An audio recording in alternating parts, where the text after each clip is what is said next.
Buon pomeriggio, come state? Cos'è? 338-616060. Prima è passata Maria, l'ho vista, nel senso che stamattina mi ha messo la telecamera, adesso ogni volta mi rega una telecamera bassa, alta, media. Poi adesso mi prendo il profilo più bello, vedete c'è il profilo, dato che non so se qualcuno di voi sa, ma io 3 settimane fa avevo un po' così, ero un po' schiacciato, ma mi hanno rifatto come nuovo. Intanto buon pomeriggio, e ripeto sempre 338-611-6060. Oggi puntata particolare, abbiamo con me, io già sto sudando, anche se in realtà non si vede, ma sudo perché so a cosa andiamo incontro, quindi sarà una puntata secondo me molto particolare, dove abbiamo le nostre Domenica, la nostra Dragana. Ma buon pomeriggio signore, come state? Ciao. Buongiorno, buon pomeriggio, bene. Buongiorno. Ciao, mi chiamo Dragana. Come ti chiami? Dragana. Come ti chiami? No, perché dovete sapere che quando guardate, lei fa il mercoledì spesso e volentieri sul suo social, fa questo programma che si chiama proprio Mi chiamo Dragana, no? Questo podcast video, e quindi ai suoi, tra virgolette così, invitati gli dice: ma come mi chiamo io? Allora lei è Dragana, però ne esce fuori di tutto, Dragana e di tutto di più. Invece Dominique, adesso cosa stai facendo, Dominique? Niente, vi ascolto. Infatti, no, pensavo ti stai nascondendo. Invece Dominique, che è fotografa. Sì. Ecco, mi raccomando, se siete incinta in questo momento, chiamatela. Perché esatto. Adesso è il periodo, sai che adesso o si devono sposarsi. Okay, dovete sposarsi, tipo non so, anche una Dragana, se devi sposarti. Quando ti sposi? Mai, ecco, niente, Dragana, mi spiace, Dominique, niente. Ma loro sono venute oggi perché si parlava di un progetto, un project, giusto? Giustissimo. Poi devo capire perché il D finale, perché sembrava tipo Dominic, Project D. In teoria è Projekt in sloveno, D di Dominique Dragana. Vedi che questa ragazzi sono niente. Loro le chiameremo dopo la BB, perché la Brigitte Bardot, siete le DD. Le Dominique e Dragana, o Dragana e Dominique, scegliete voi come vi piace, è uguale. Allora c'è questo progetto che in poche parole unisce un po' tutti, no? Perché voi siete intanto marchio, io sono FVG, che già lì, se pensate, io sono FVG, vuol dire una cosa molto così particolare. E cosa combinate voi col progetto? Cos'è? Riuniamo gli artigiani del settore moda in questo showroom, che sarà il 20 aprile, dalla parte della Slovenia e dell'FVG. Questa giornata che sarà un sabato. Che bello. Sì. Ma ti voglio chiedere una cosa, adesso dopo parleremo anche con Dragana. Macchina fotografica. Adesso tu sei da fotografa, vedi il mondo sempre un po' da prospettiva diversa, no? Da uno normale, perché uno che fa il fotografo comunque guarda il mondo sempre con... Cioè se io vedo una cosa e dico X, il fotografo da quell'X vede qualcosa di più particolare, no? Vedi i particolari. Io dico sempre che coglie quel qualcosa che noi non cogliamo, che ha, come potrebbe essere per un altro lavoro, coglie, no? È vero. Qual è l'importanza oggi anche di questo mondo, no? Di cogliere quell'attimo, di cogliere quella cosa che dice cavolo, la fermo, la blocco lì, riesci ancora a bloccare. Oggi che siamo tutto video, veloce, però la foto rimane ancora quella cosa che quando rimane lì tu l'hai presa. È sì, come è se avessi... Può trasmettere tantissimo oggi, e tra 10 anni può trasmettere un qualcosa. Magari oggi mi sento in un modo e può trasmettermi una determinata sensazione, un messaggio, e tra 10 anni magari mi darà totalmente qualcos'altro anche. Hai fatto mai, non so, adesso tu sei giovane, però una foto quando eri ragazza, che avevi le prime volte, le prime esperienze, insomma, con qualcosa che hai, e così capitando, pum, hai tirato fuori sta foto che sono passati anni e anni, dici wow. Ci sono certe foto, sì. O se no ci sono certe foto che le guardi e ho detto, oh mio Dio, ma cos'è sta roba? Cioè tipo gli ex bruciati Mamma tutti. mia. Di solito si bruciano tutti gli ex, tutte le foto degli ex vengono bruciate, no? Tutte, brava, bravissima. Invece c'è, però fa parte dell'esperimento, no? Sì. Della sperimentazione. Adesso che diciamo l'occhio è più allenato, magari vedo cose che magari con l'occhio, sai, all'inizio vedi, non so, una determinata cosa, vedi il mondo come magari lo vedono gli altri, diciamo, no? E poi... Nel senso, tu vedi quella cosa lì, la vedi solamente quella cosa lì, invece se hai l'occhio allenato, vedi tutto quello che c'è in giro, vedi il messaggio che può trasmettere anche, no? Guarda, io ti faccio un esempio, giusto perché parlando di progetti, di aziende, di artigiani, voi se andate in ferie con un fotografo, voi andate a casa con, non so, amici, e il fotografo, quando andate a vedere le foto, il fotografo però avrà tutte completamente foto diverse. Voi avrete tutte le foto di classiche, le foto proprio da catalogo, no? Proprio quella di quel muro, quella strada, quella via, quel ponte, tutte quelle cose lì. Il fotografo, tutto un altro mondo, cioè tutta un'altra prospettiva. Proprio perché prospettiva. Oggi le prospettive di un'azienda, no? Di un piccolo artigiano che in qualche modo voi volete far apparire, far comparire. Dragana, quanto anche lì, se da una parte la foto coglie l'attimo, anche il discorso di comunicarlo coglie la differenza. Assolutamente sì, cioè bisogna sapere, oltre a far vedere il prodotto, o in questo caso noi che parliamo di moda, accessorio oppure capo di abbigliamento, far vedere anche dietro, è diventato molto importante far vedere dietro le quinte, come si realizza un capo, per dire, perché al di solito negli ultimi anni hanno fatto vedere spesso, ok, ho realizzato questo abito, basta. Lo fanno vedere e basta, ma far vedere tutto quello che c'è dietro è molto bello e penso che così arrivano molto più vicino alle persone che li seguono, e così si anche vede come si realizza da zero a... Però tu da influencer, no? Adesso parliamoci chiaro, da influencer come vedi il futuro? Perché adesso ci sono veramente tantissimi, stanno dicendo qua, là, stanno cambiando, stanno dicendo che l'influencer nell'arco di un anno potrebbe essere un cambiamento radicale, e quindi anche l'azienda cambierà, nel senso che ci vorrà più qualità, quindi anche qui entrate in gioco voi, e meno invece la cosa della marchetta, dice ciao, compriamo il biscotto più buono del mondo. Qui secondo te così nell'arco di un anno cambierà tante cose? Ma già diciamo da ultimi mesi, da quando è scoppiato il caso un caso, esatto, il caso si sa già a caso, esatto, che è scoppiato, ha iniziato già a mettere in regola alcune cose che prima non erano regolarizzate, ecco, ok, certo.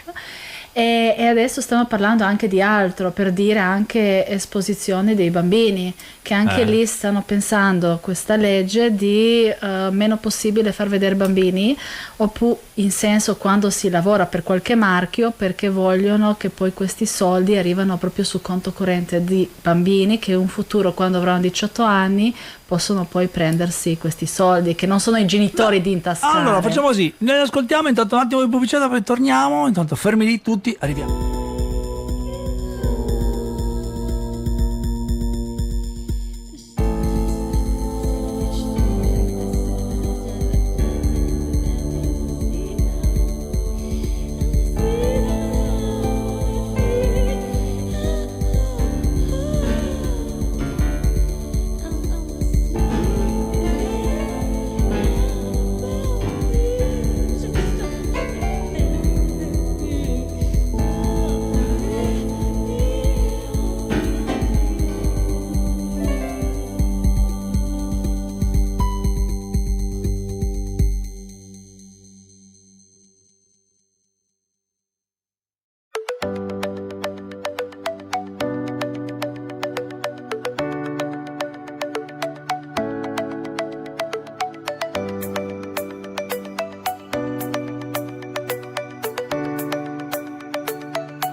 Rieccoci qua, siamo tornati alla nostra Radio.0. Allora, ci eravamo rimasti un attimo fermi che parlavamo insomma di quanto sta cambiando Instagram e tu ti stavi dicendo che già sta cambiando, ma tu come la vedi? Entro l'anno, cioè entro un anno cambierà ancora di più? Cioè ci sarà forse, si farà una scrematura così a naso? Ma io non credo, no, perché penso che qua quelli che comunque si è anche visto di altri che stanno parlando, cioè secondo me tutti pensano guadagnare facile e aprire social qualsiasi, non solo Instagram, anche TikTok.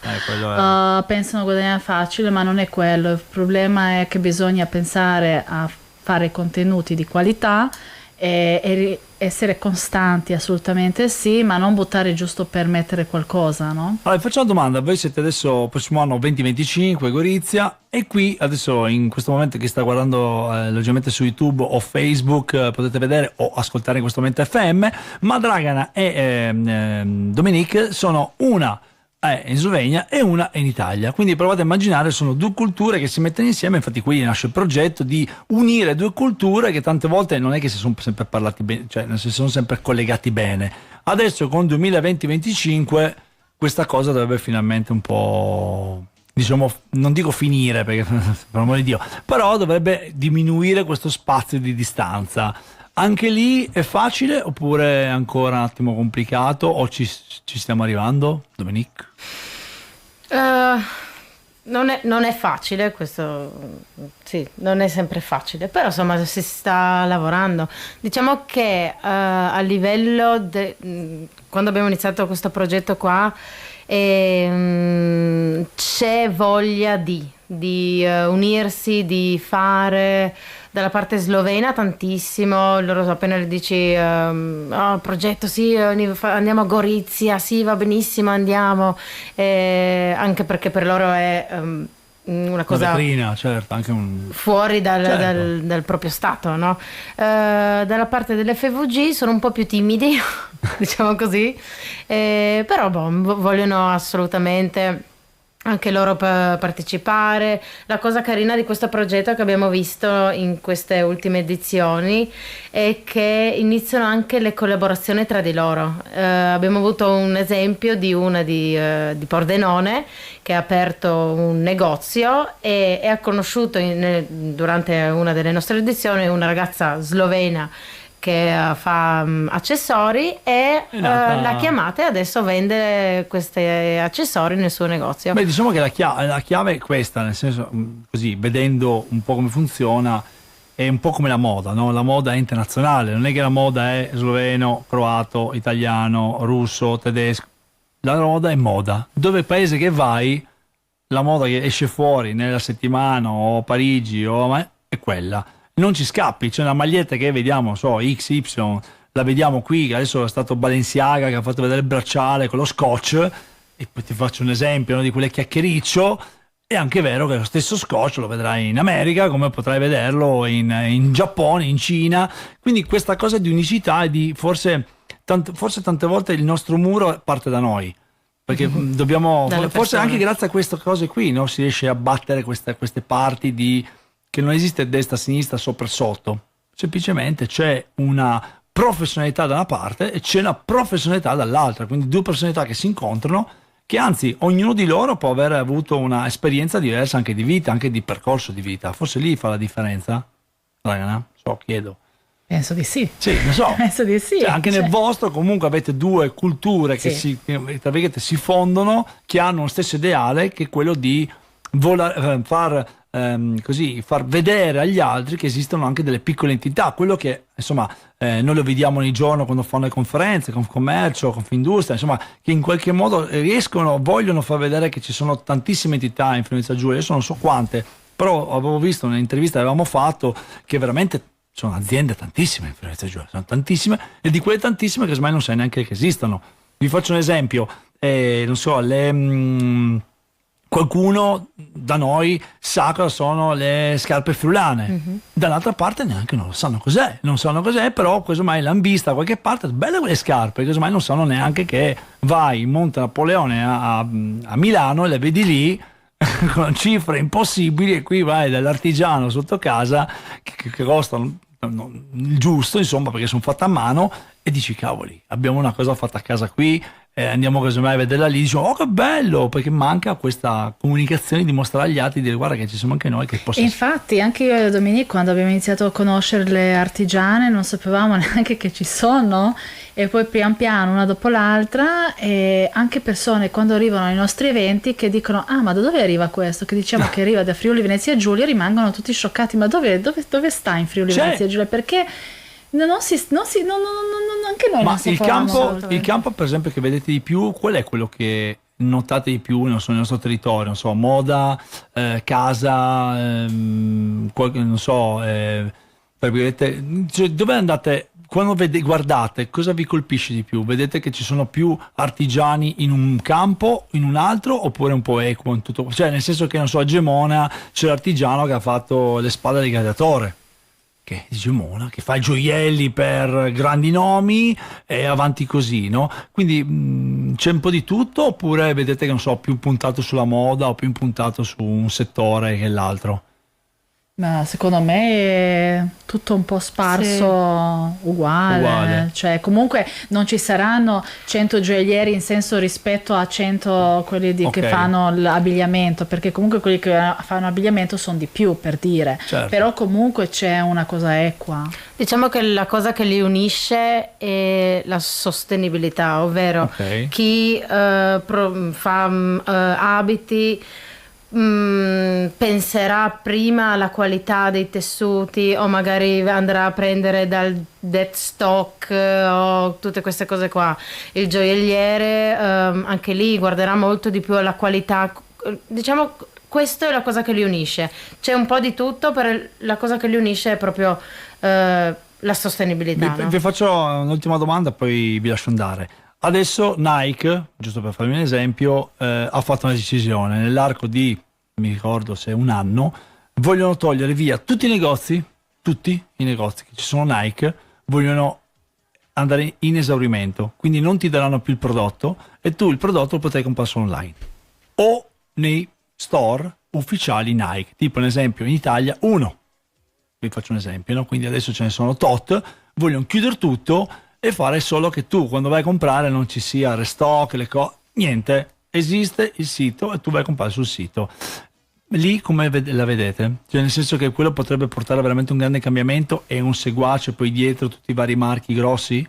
Però parliamo di Nike, che è comunque un collasso, e per loro diciamo c'è un colosso, colosso non dà di colosso, poveri, non diamo in spiega, però esatto, un colosso però è un colosso che mi penso, se questi hanno fatto questo pensiero, non è che veramente nell'arco di tot tempo ci sarà veramente difficoltà anche per il piccolo? Cioè, nel senso di avere però loro, forza. diciamo che questi che noi abbiamo conosciuto, gran parte o si uniscono tra di loro e fanno un negozio, che ci filiera, sono tanti che si aiutano, oppure fanno il loro laboratorio, fanno la vendita. Perciò sì, non che apriranno una cosa. Diciamo che magari Nike sta facendo quello che fanno già gli artigiani, o pop-up store, che sono quei negozi di un paio di giorni, o appunto vendita online, o come ha detto Dragana si uniscono negozio e laboratorio mi fa ridere, cioè mi fa pensare che un colosso così voglia fare una strategia che è importante, insomma parliamo di